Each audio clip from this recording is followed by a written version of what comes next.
my name's Justin. Daniel's sitting down here, and he's going to come up and talk about the second half here. We made this investment in distributed testing for our iOS test infrastructure. And so I wanted to talk a little bit about what we did and why we did it and kind of some key takeaways that we had. So there's no such thing as too many tests. We really want to encourage everybody to be able to get up and add tests and not have infrastructure get in the way of adding those tests.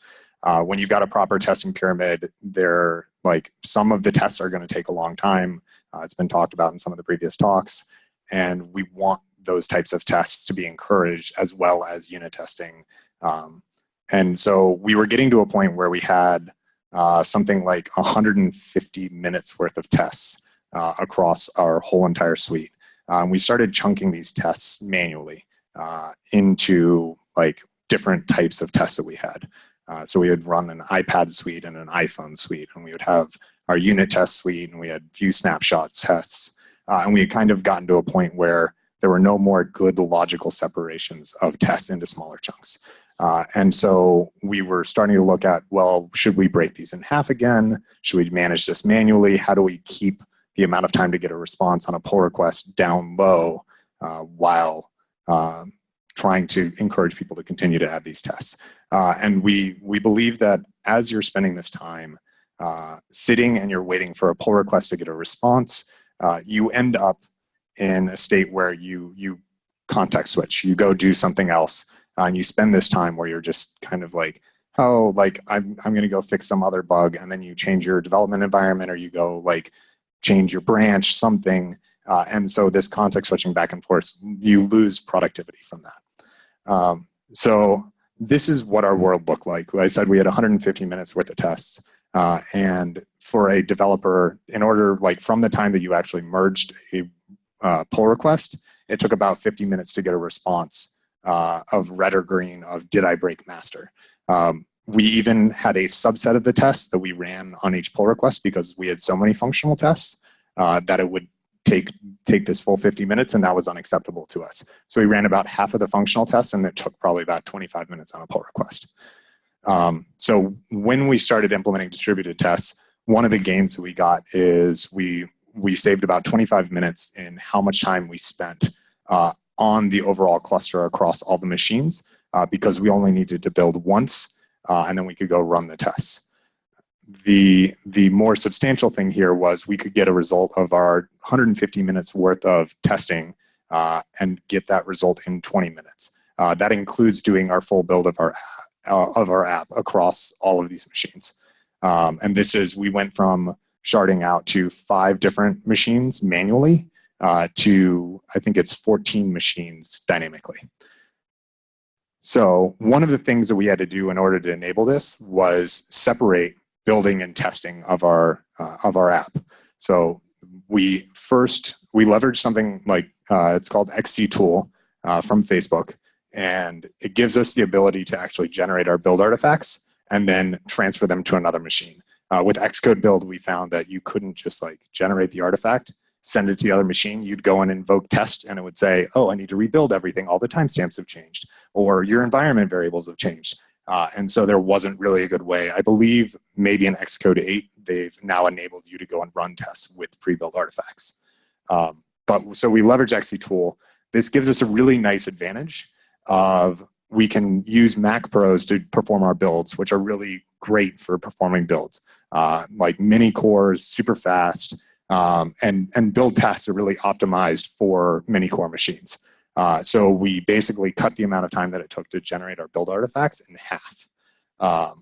And then once that finishes the build step, we send them across to a fleet of Mac Minis. And we basically network transfers really fast for, I think it's about 500 megabytes. And then from each one of those machines, they can spin up and they can go and run our test tasks. And so we then dynamically decide which test should run on which machine. We make inferences about how long that should take. So this is about the breakdown that we have between doing that build work that I talked about and the test work. So that we spend about, on machine, we spend about 20 minutes doing build. The reason that it's 20 minutes is we actually still have 3 different build artifacts We do a 64-bit and a 32-bit build separately, and we have another app that we have working on that gets its own separate build. So all three of those run in parallel on 3 different Mac Pros, and then we distribute each of those 3 artifacts across to these 14 different machines for the workers, and that's basically just a configuration where you can just change the number of workers that you want it to go run on. And so as new tests get added, you can just go and bump up that number and say, oh, we want to use an extra worker. So a even like better improvement that we got here is, say you've got a flaky failure, you've been waiting on your pull request and it goes red, and you have some external dependency. Ideally, this would never happen, and we should work on making this go as infrequently as possible. But we've gotten 2 optimizations that we've introduced here. One is we've already generated that build artifact, so why rebuild it again? Leverage the build artifact that we already have and just kick off the tests again. So don't waste the Mac Pro time generating the exact same artifact if you know that you've already successfully created it once. There's no benefit of going and generating a second time. So the other benefit that we just recently introduced is only the shards that actually have failures on them, take those and rerun those, because you know the ones that were green previously have been successful. And so that way, say you only have 1 failed shard, you only spend the amount of time of rerunning those tests on the cluster, and then overall utilization of the cluster is lower for every developer. So one of the things that we did is open source XCknife, as we've been given props for open sourcing everything. We don't open source everything for sure, but XCknife Daniel worked on, and it essentially takes the data out from XCtool for timing data. Think of it like the JUnit report that you could get back. You can get timing data of how long each one of the tests take. And so we take that and we make inferences about how long your tests will take to run and how we should divide them up across a set of machines. So it looks something like this, where I said we have these 3 different build targets. Ooh, that did not translate very well. So the build targets don't necessarily, like each one has its own set of test targets. So we run our iPad tests on a 32-bit machine. We have our iPhone tests we run on a 64-bit machine. That's more just to get distribution and get coverage of different points inside of the test matrix.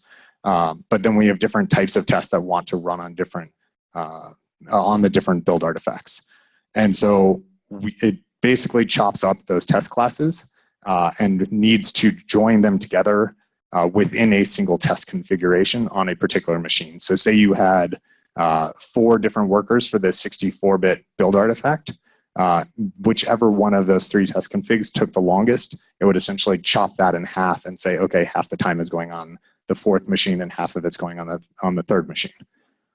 So it looks something like this, where you kind of just end up taking different test classes and knowing how long they're going to take, and you know how many machines you have total, and you know what the average amount of time if you've added all those test classes up. And so you can kind of just shuffle them around until you get kind of an ideal balance. So really you want it to go from something that looks like on the left, where you've manually chopped it up, and say your functional tests are taking a really long time and your unit tests don't take very long. You want to try and get it so that you can get it more evenly balanced across all of these machines. In reality, if you had something like that on the left and each one of those 4 couldn't run together, if you added 4 machines, the red bar there would essentially be divided in quarters, and it would look very similar to what the 3 bars above it look like. So one thing that XCknife does is it does a 2 approximation algorithm in order to try and do this efficiently, but still quickly get a response as to like what the best way to balance these tests across different workers are. So it could be as bad as, say, 2x as bad as the average amount of time that it should take. And in reality, because tests kind of cluster about, they're either super fast or they're generally like slow and ballpark take about the same amount of time, it's very generally pretty good at finding that average pretty quickly. And so it is about 10% overhead we're seeing from the ideal average of how we balance it to what it comes out being. And so the other really nice benefit that we have with XCknife is we can make extrapolations that as new test classes, as new test targets are added, we determine how long we think it should take based off of the historical timing data. And so if you added a new class inside of the functional test suite, we say, oh, it's probably going to take X amount of time. And so then we can divvy up the work more efficiently, and we can just kind of, you don't have to update the timing data all the time. You can update it every once in a while when you have a ton of tests that have been added. So now I'm going to hand it over to Daniel, who's going to talk about some of our key takeaways. Hi, thank you, Justin. So we did a lot of work for iOS and very focused on some of the choices we made at Square for our technology choices and CI choices. And let's take a look at how maybe you can take some of these choices and some of these lessons and take it to your CI system, whether it's Android or iOS. A quick disclaimer is that every single slide from now on is like very deep topic and could totally have its own 1 hour long presentation. And there are many ways you can address them. The solution that we use or the solution that you use may work for like a cluster of 100 machines, 1,000 machines, but it may break at one point. We focus mostly on describing what these problems are and what the problem space is. The first one is the situation like, as you start distributing the machines over and over more machines, you end up finding the limits where you get diminishing returns. And this is mostly because there are a lot of things, there's a lot of inherent overhead in testing. You got to clone the repo, you got to fetch dependencies, you got to build it, you got to transfer assets. There's a lot of optimizations that you can make. But at one point, like if you're like building one, if all your time is building and transfer is super fast and fetching is instant, like 1 minute build and your test is 1 minute and 10 seconds. If you double the speed of the test, if you double the cluster, you'll be 1 minute and 5 seconds. There's not a lot of, you double the usage of machines, but you don't get a lot. So we talked a lot, today we talked a lot about the testing pyramid. And this is something that sometimes at Square don't have the full pyramid. So if you only have pure unit tests, you may not get a lot of benefits from this, especially some unit tests can make them run pretty fast, even if you have thousands of them. But unit tests can only take you so far, and if you're willing to launch with confidence, you really want to make sure that you are doing UI testing. You really want to make sure that you are doing integration testing for real services or some mock version of the real services. The balance pyramid does give you more confidence and does give you a better signal, but it does slow things down. And this is where the distributed systems really kick in. Also, as you distribute, you can start thinking, hey, we can like maybe increase the matrix, right? Because in production, for more applications, the production environment is much more heterogeneous, and you may want to say, oh, let's test in multiple devices or different operating systems versions, different orientations, and localization. Also, different languages, different time zones. It's great to have better coverage on that. The downside is the combinatorial explosion. This puts a lot more pressure in your safe system. There are many ways to mitigate this. There are many ways to work around it. And if you have a lot of money, you can spend a lot of money. Another key important thing is that this is a distributed system. There are a lot of things that we can spend many hours talking about distributed systems. There are many things that can go wrong and go wrong in them. But the most important thing is that it is a hardware problem. Now it's no longer one machine that you need to turn off or reboot once a week. Now this things becomes a lot more complicated to administrate. One of the first things is availability. For a distributed test, the availability is very important, and one of the ways to see this is that if you have a flaky test or if you have a flaky machine, Let's assume you have one machine that's still on the pool, still on the worker, but it's always failing due to maybe an emulator system, an emulator bug, an operating system bug, and every build that it gets, it will fail.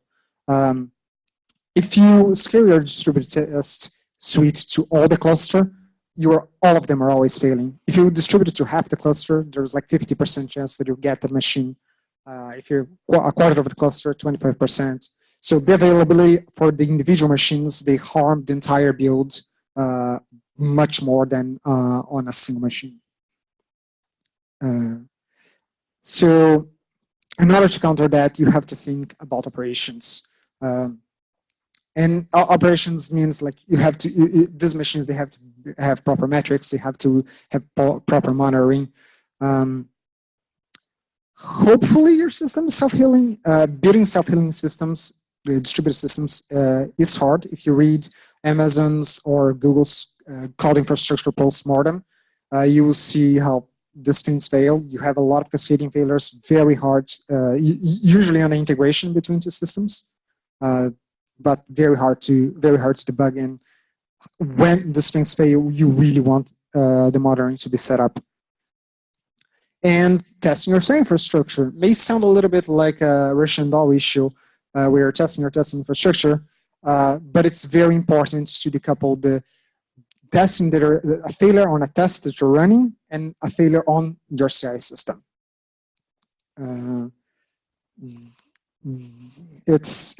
Here's very important. You can, if you do it well, you can actually have a staging environment and run your monitoring tool on your staging environment. Can serve as a testing tool for your CI system. Also, if you are exercising your CI system a lot, everything breaks. Jenkins breaks, Xcode breaks, the operating system breaks, ADB breaks. You will find race conditions on all of the systems. If you find bugs, please open source it.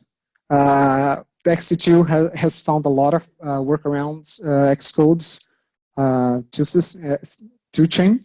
We are very glad for them. We contributed some of those stuff back. It's great. The two chain, as previous speakers have brought up, it's not as mature as server infrastructure. Server infrastructure has had like 40 years to mature.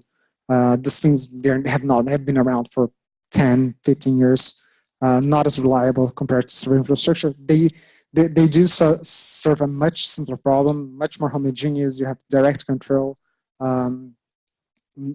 Mobile is harder on the situation. The two chain is getting better, but it's not comparable. The UX for engineers matters a lot, and this is where distributed makes it a little bit harder. Now you want to see your test results in one unified place. You want to see the coverage reports, the timing trends, the flakiness reports, everything in one place. You don't want to go around multiple machines. So joining some of those things can be a little bit challenging as well. And finally, bad actors get caught much more often. It's kind of weird because it makes it, oh, your distributed builds are making the tests fail more often. And reality is just, no, we just discovered that this test actually depends on this global state. If you, on iOS, XC tests will always run the tests in the same order.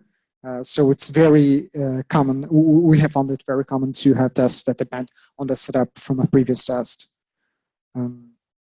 So you go there, you fix it. Regular tests on developer machines will also work better. It's better for everybody.